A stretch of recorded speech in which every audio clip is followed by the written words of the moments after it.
O meu convidado desse programa da primeira sexta-feira do ano de 2024 é Ángel Domínguez Chovert, doutor em meteorologia e pesquisador do SEAGRE-SEMPA. E o tema da nossa entrevista será Análise Meteorológica da Safra 2023-24.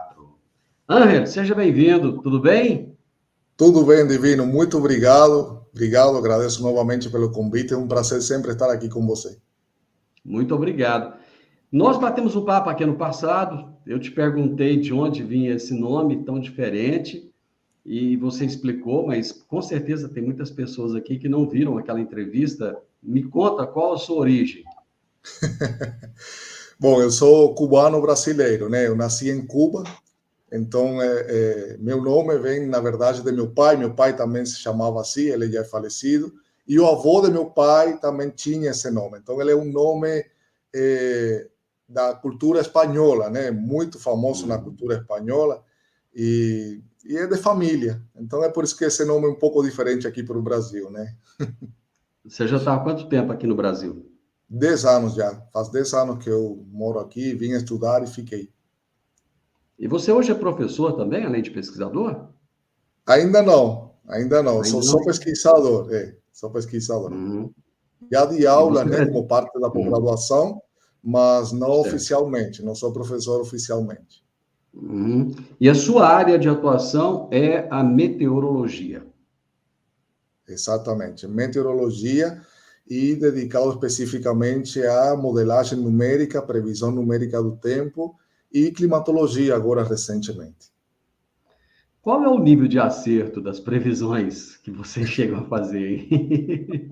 Olha, é uma pergunta muito difícil, viu? Isso depende bastante da região, né? Tem áreas ali que É. são mais fáceis de fazer uma previsão acurada, né? Precisa, principalmente as áreas tropicais, que existe o princípio da persistência, onde a previsão que é Hum. feita para hoje é muito parecido ao que vai ser observado amanhã. Quando você entra em áreas subtropicais, né? Latitudes médias, é difícil ter uma previsão totalmente, né? Precisa, mas com os novos modelos de previsão numérica de tempo, essa assertividade tem ido aumentando gradualmente, só que nos últimos anos, com essa questão, né, do aquecimento global, das mudanças climáticas, ha diminuído um pouco a previsibilidade, né? Existe toda uma mudança, uma quebra de padrão que tem que ser inserida nesses modelos para continuar melhorando continuamente a previsão, né? De vez em quando o produtor rural não fica bravo com você, não. Ô, É, Ángel, você falou que ia chover, não choveu. às vezes não é um problema nem da própria previsão, é de como essa informação é levada aos diferentes usuários, né?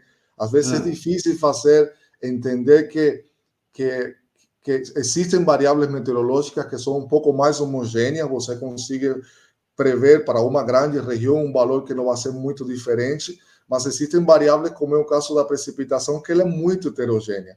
Então, você pode ter, isso é muito comum as pessoas falarem, né? Pode estar chovendo em um bairro e no bairro do lado não ter um milímetro de precipitação. Isso já provoca ali um ruído, né? Na hora de que vai fazer a análise subjetiva da previsão. É muito difícil fazer levar essa informação para os diferentes usuários. Mas sim, já muitas pessoas sempre perguntam, né? Ah, mas vai chover, não vai chover? A previsão foi de chuva, não teve chuva? É complicado. O meteorologista sofre nesse sentido.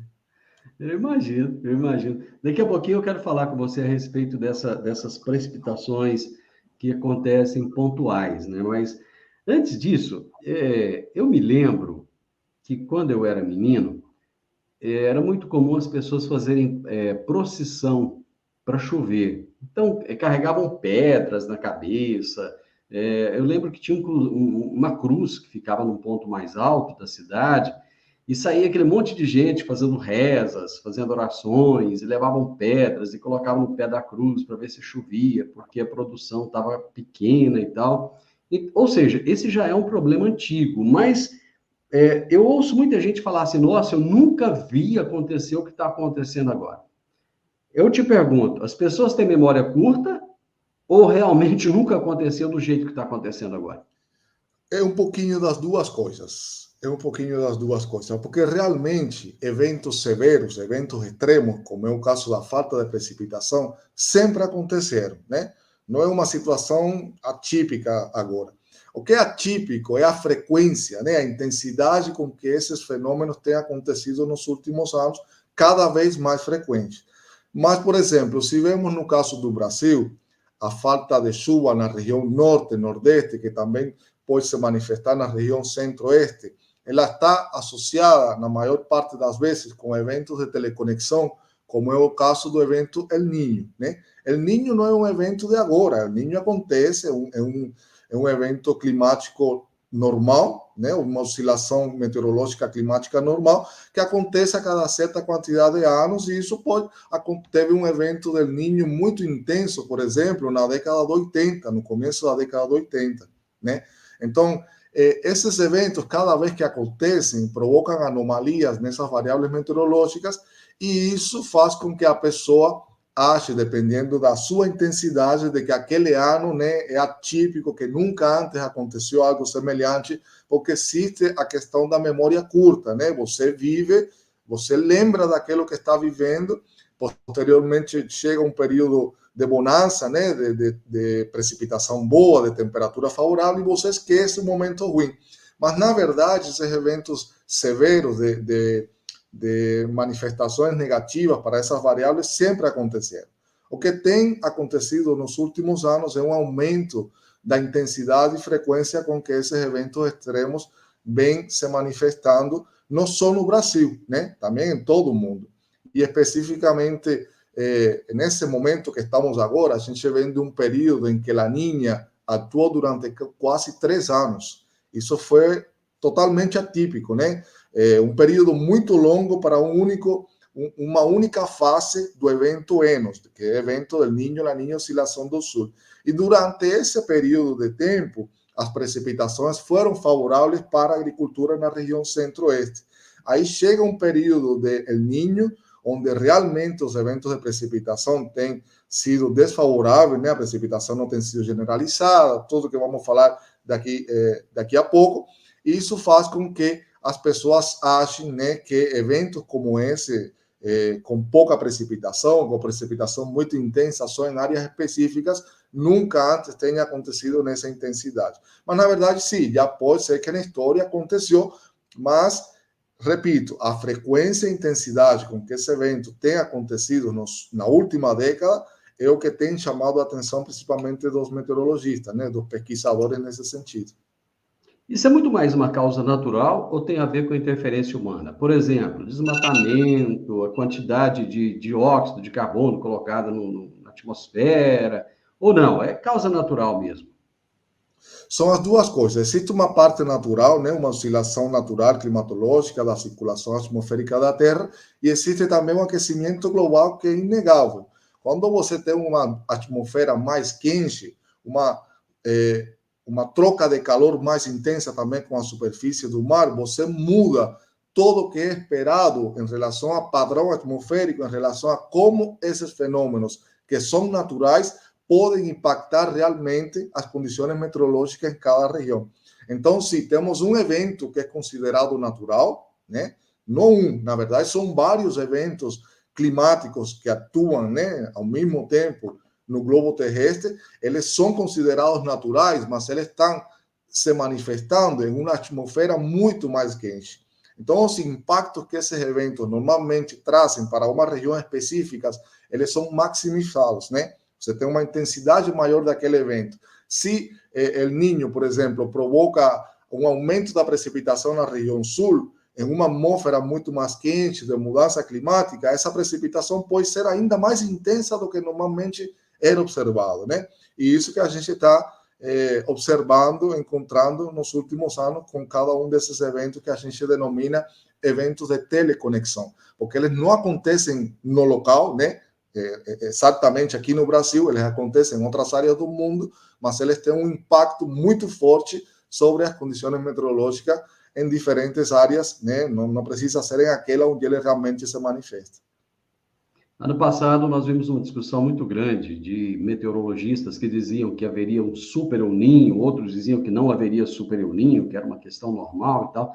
teve esse tal desse super El Niño ou não teve? E as condições que nós tivemos tão adversas no ano de 2023, elas podem se repetir nesse ano de 2024? Tá, primeiro, El Niño sim é um ninho forte, já é considerado um ninho muito forte, né? É um dos ninhos mais intensos nos últimos 40 anos, né? Também inclui o ninho de 2015, 2016, teve o ninho del 97, 98 e o ninho de 82, 83. Então, esse ninho de agora, 2023, 2024, está entre os 3, 4 mais intensos dos últimos 40 anos e já é classificado como um El Niño muito forte. Essa classificação ela está dada pela diferença de temperatura, né, em relação à média em relação das águas da superfície do mar no Oceano Pacífico Equatorial Central. Existe uma região específica no Oceano Pacífico onde se faz a medição da temperatura da água, né, superficial e se compara com a média para um período específico. A partir daí se determina a anomalia e para esse ano já esse valor de temperatura acima da média sobrepassou os 2 graus Celsius. E esse valor já é considerado como um ninho muito forte. Só que, aqui eu queria explicar algo que é muito importante. O El Niño, ele é um evento do mar. Ele está associado à temperatura na superfície do mar. Como esse ninho se manifesta na atmosfera, é o que a gente denomina oscilação do sul, né? Como as temperaturas da superfície do mar conseguem mudar a circulação dos ventos na atmosfera, e isso é o que faz com que se manifestem eventos extremos em diferentes regiões associados com a meteorologia em si. Então, o evento El Niño, ele realmente é muito forte, já é considerado forte, mas o evento associado ao El Niño, que é a oscilação do sul, que como ele impacta na atmosfera, ele não tem sido tão intenso como em outros casos de Niño forte, como foi no ano 2015 e 2016. Então, sim, a superfície do mar ela está sobreaquecida em um valor elevado, mas o impacto que esse aquecimento teve nas condições, né, gerais da atmosfera ao redor do mundo não foram tão intensas, foram intensas, né, mas não tanto como em outros eventos El Niño muito fortes.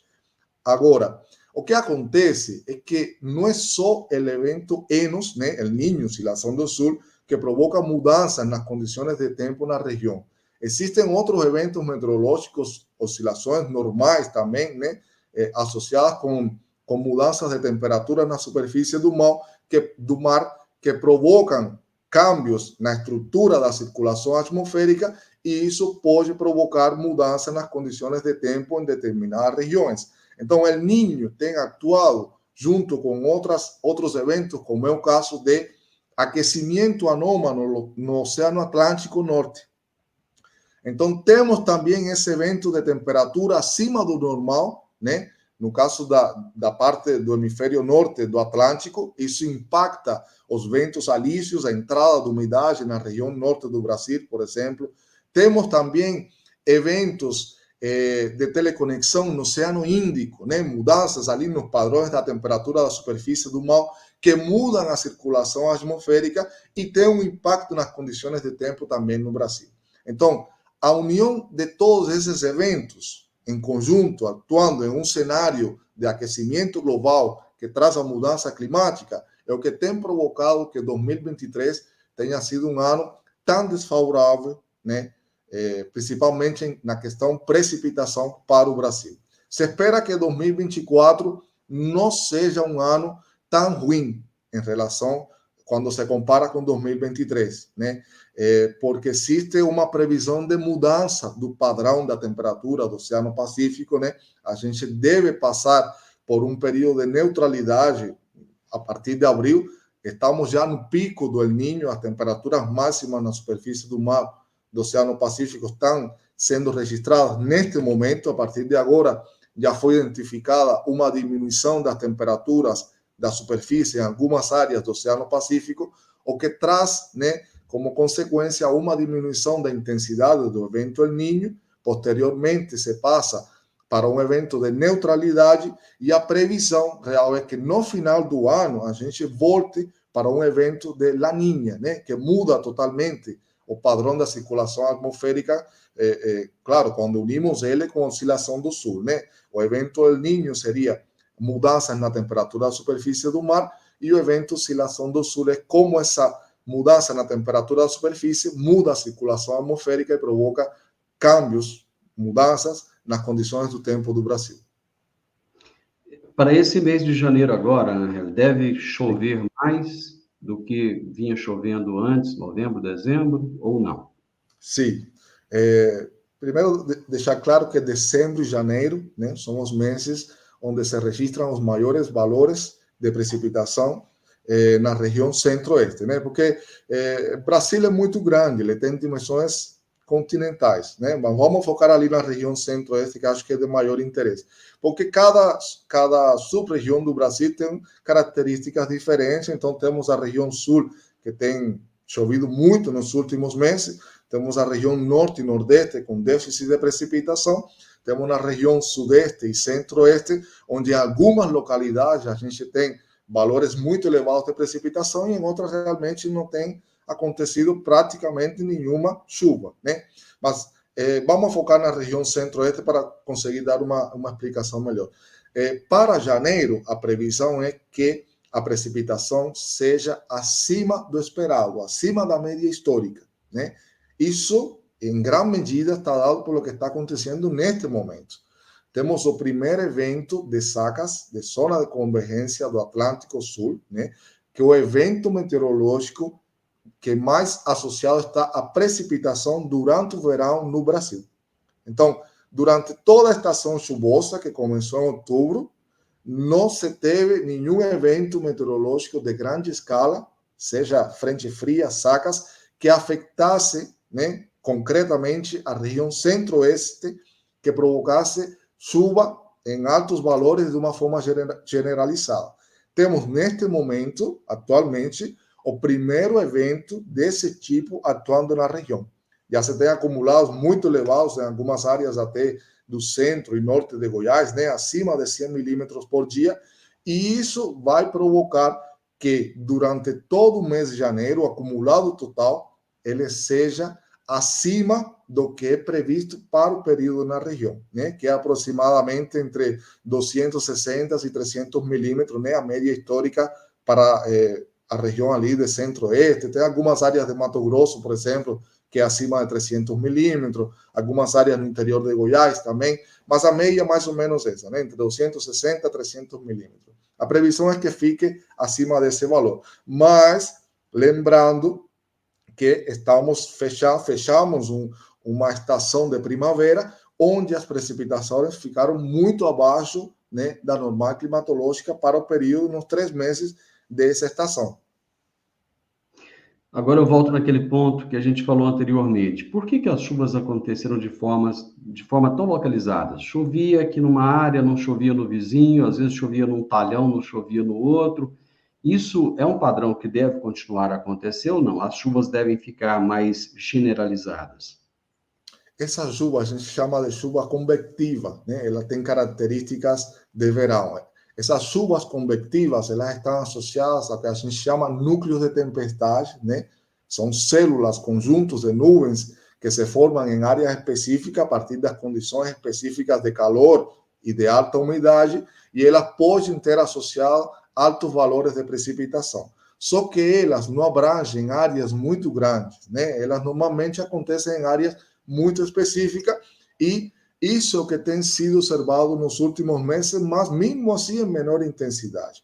A causa dessa situação, ela sim está associada a eventos de teleconexão, como é o caso do El Niño, né? O próprio evento El Niño e a oscilação do sul, ele impede com que eventos meteorológicos de grande tamanho, como é o caso das frentes frias e das zonas de convergência do Atlântico Sul, as SACAS, impede que ele avancem pelo centro-oeste. E são esses eventos que têm associado chuva generalizada. Então, durante toda a estação chuvosa do ano 2023, não tivemos nenhum evento de grande escala, né, de grande tamanho, com muita precipitação impactando ali na região centro-oeste. Foi todo chuva convectiva, né? Típica de verão, aquelas células pequenas que provocaram acumulados muito grandes em áreas específicas onde eles aconteceram, mas em outras regiões onde elas não se desenvolveram, onde elas não tiveram um impacto real, a precipitação não acontecia, né? Então é por isso que durante os meses de setembro, outubro, novembro e até dezembro, que acho que foi dos piores meses nesse período, porque é um mês onde se espera que a precipitação seja muito intensa, isso realmente não aconteceu. Nesse período de tempo, nesses 4 meses, a precipitação foi desse tipo e muito abaixo do esperado. Outra situação que a gente tem observado e que é típica das condições que temos, que têm sido registradas no mundo, né? É o caso de você ter chuva muito intensa em alguns dias do mês e em outros, um período muito longo, você simplesmente não tem uma gota de água em toda a região.